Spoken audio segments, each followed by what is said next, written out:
rende, né, o bloqueio, a suspensão do X aqui no Brasil. Veja aí essa reportagem da Folha de São Paulo, do César Feitosa, que é o destaque do nosso site neste momento. Um ataque hacker que afetou a Polícia Federal, o escritório da família de Alexandre de Moraes, depois do bloqueio do X. A Anatel e o STF também tiveram aumento de tentativas de ataques desde sexta-feira, né, quando o ministro Alexandre de Moraes suspendeu, primeiro de forma unitária e depois chancelado pela primeira turma do Supremo Tribunal Federal. Então, um grupo hacker reivindica hoje esses ataques aos sistemas do Supremo, da Polícia Federal, da Anatel, que é a Agência Nacional de Telecomunicações, e do escritório de advocacia Bassi de Moraes, da família do ministro Alexandre de Moraes. As informações preliminares dos órgãos indicam possível ataque do DDoS, que é a negação de serviço. Consiste em emitir milhares de acessos simultâneos a determinados sites para desequilibrar as redes. O grupo diz nas redes sociais que os ataques começaram depois de Moraes determinar o bloqueio do X por desobedecer ordens judiciais. 2 delegados da PF, ouvidos pela Folha, afirmaram que a rede interna da Polícia Federal está fora do ar desde o início da tarde de hoje. Sites ligados à PF também não funcionam para o público externo. Em nota, o Supremo Tribunal Federal afirmou que o site chegou a ficar fora do ar na sexta-feira, último dia 30, de março. Os sistemas ficaram inoperantes por menos de 10 minutos. Depois, a equipe técnica conseguiu recuperar, não houve nenhum prejuízo operacional ao tribunal, é o que diz a nota. Esse ataque é uma ação de hacker que tenta sobrecarregar um site ou servidor até tirá-lo do ar. Geralmente não há roubo de dados e os órgãos públicos conseguem reverter o problema em menos de 24 horas. O ditador Nicolás Maduro mandou uma indireta ao presidente brasileiro sobre as eleições de 2022 aqui no Brasil.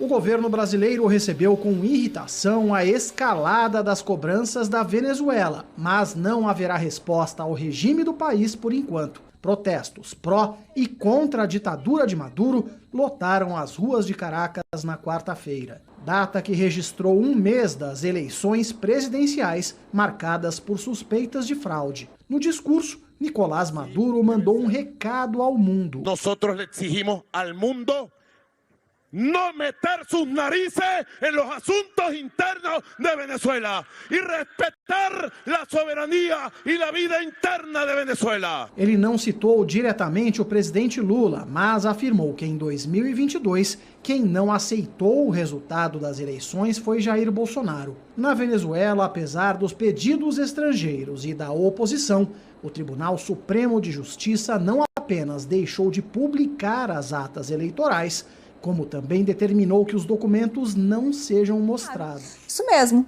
Isso porque o ex-presidente Jair Bolsonaro aconselhou... Bolsonaro pediu a Tarcísio para se afastar de Nunes por temer derrota. Decisão aqui do ex-presidente Jair Bolsonaro para um integrante do seu partido, mas que não foi ouvida não, viu? O ex-presidente Jair Bolsonaro aconselhou Tarcísio de Freitas, do Republicanos, a ficar distante da campanha de Ricardo Nunes, que é do MDB, que inclusive seria o candidato apoiado pelo ex-presidente Jair Bolsonaro. O governador de São Paulo, no entanto, decidiu se empenhar ainda mais na campanha do atual prefeito para a reeleição da capital paulista. Declaração que foi feita em conversa com jornalistas da manhã de hoje, em mais uma agenda conjunta com o governador de São Paulo e com o atual prefeito, candidato à reeleição. Bom, Bolsonaro vai liderar no dia 7 um protesto contra o Supremo Tribunal Federal e o ministro Alexandre de Moraes no dia 7 de setembro, isso que já está tradicional, já virou aí um hábito do ex-presidente Jair Bolsonaro de fazer esse evento no dia 7 de setembro, já foi aqui em Brasília, agora virou hábito, se tornou um hábito de acontecer na Avenida Paulista, lá em São Paulo. O governador Tarcísio afirmou que vai conversar com Bolsonaro para que ele reforce o apoio ao prefeito e grave uma participação na campanha eleitoral de Nunes. O conselho de Bolsonaro de manter Tarcísio afastado de Nunes, apesar do apoio formal à campanha, é resultado de uma avaliação de bolsonaristas, que provavelmente, de acordo com eles, Nunes não siga para o segundo turno das eleições lá na capital paulista, lá em São Paulo. Então aí o conselho de Bolsonaro para Tarcísio de se desvincular da campanha do atual prefeito para a reeleição. No domingo, o Hezbollah, grupo extremista armado do Líbano, disparou centenas de foguetes e drones contra Israel no norte do país.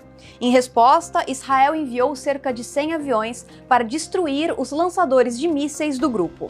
Eu sou Letícia. Há semanas, a comunidade internacional expressa temor de uma escalada militar regional.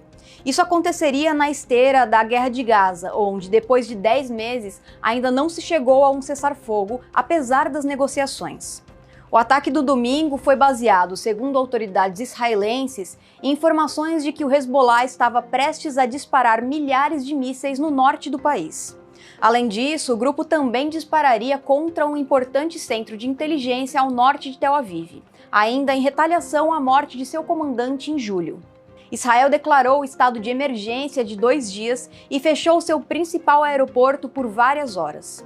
De acordo com o país, o Hezbollah disparou mais de 200 projéteis, embora autoridades tenham dito que os danos causados foram muito limitados. Um soldado israelense foi morto por destroços de mísseis, enquanto 3 mortes foram relatadas no Líbano.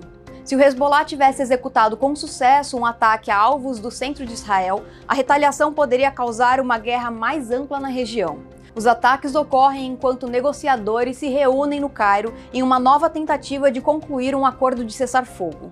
O grupo terrorista Hamas parabenizou o Hezbollah pelo que chamou de um ataque forte e concentrado contra Israel.